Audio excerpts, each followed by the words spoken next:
After months of hype and even a lot of time tantalizing us from under glass, Samsung is ready to let us have some hands-on time with the Galaxy Fold. Pre-orders are already open, and if you want to check it out in stores, that date is April 26th. This guy's gonna cost a whopping close to $2,000. It's actually $1,980. You're really, for that price, getting about two phones in one, but also the satisfying ability to snap this phone shut like you would a Motorola Razr.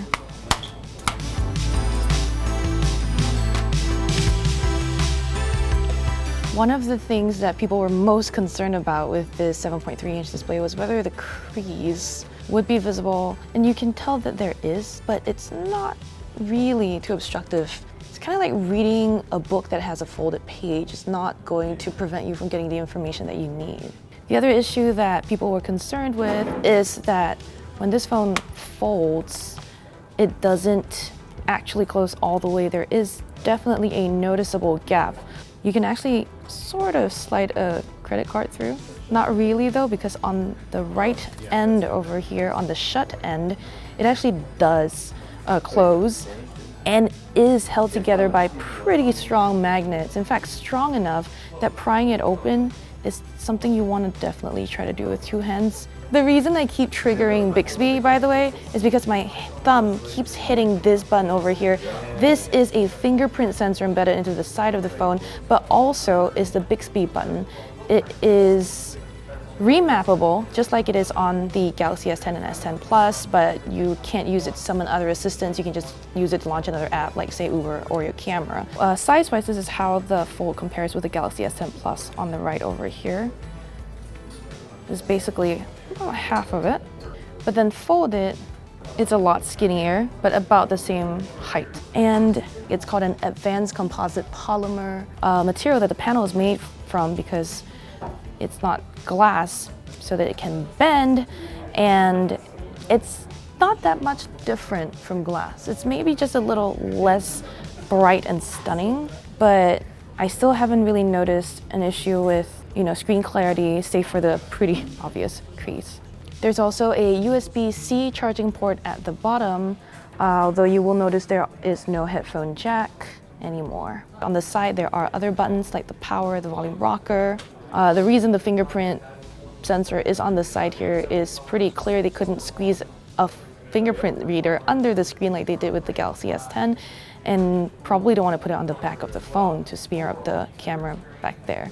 Now, speaking of the cameras, this is a triple camera system on the back here, and it does jut out just a little bit, but we have what here is a similar system to the Galaxy S10 as well, which is we've got a regular sensor that's about 12 megapixels. We've got a wide angle and a telephoto option, both one at 12 and one at 16 megapixels. We're going to take photos with this over here with the 4.6-inch screen. It's not much that we can tell based off this tiny screen over here, but let's flip over. It's actually quite difficult to maneuver the camera app because of this much smaller screen. If you have fat fingers, it's tougher for you to use, but in that case, you can open up the phone.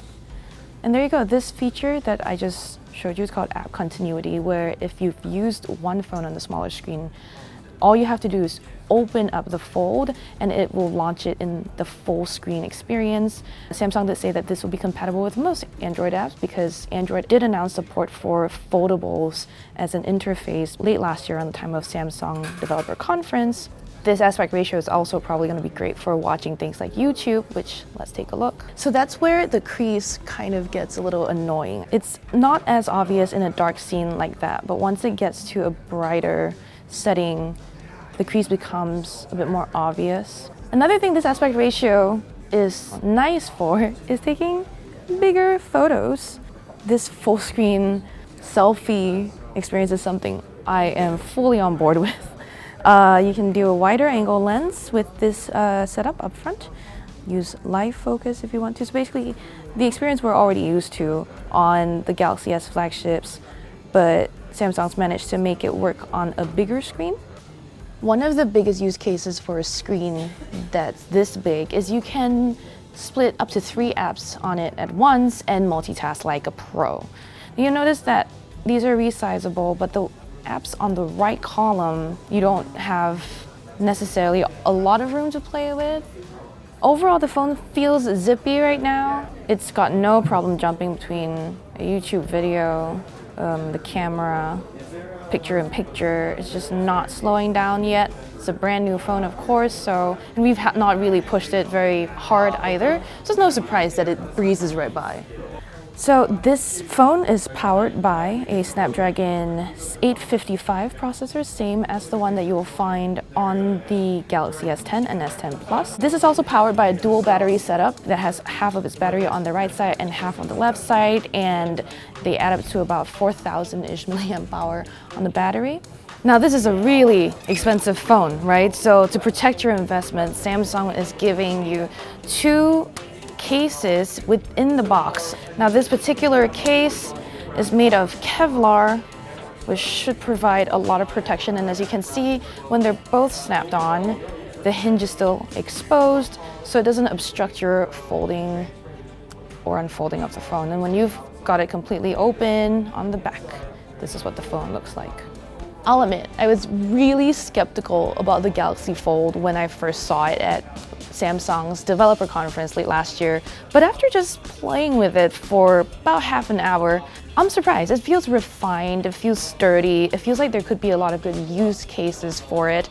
I am still a little bit concerned about the 4.6-inch screen up front. It doesn't feel like something I want to stare at for too long, but Samsung's mechanism here, this hinge is so sturdy and made it really easy to use the larger screen in one hand, and then just opening it up and closing it is just way too satisfying. But as for whether it will really make an impact on my daily life and whether it's worth spending $2,000 on, you'll have to wait for our full review to find out more, so stay tuned to Engadget.com.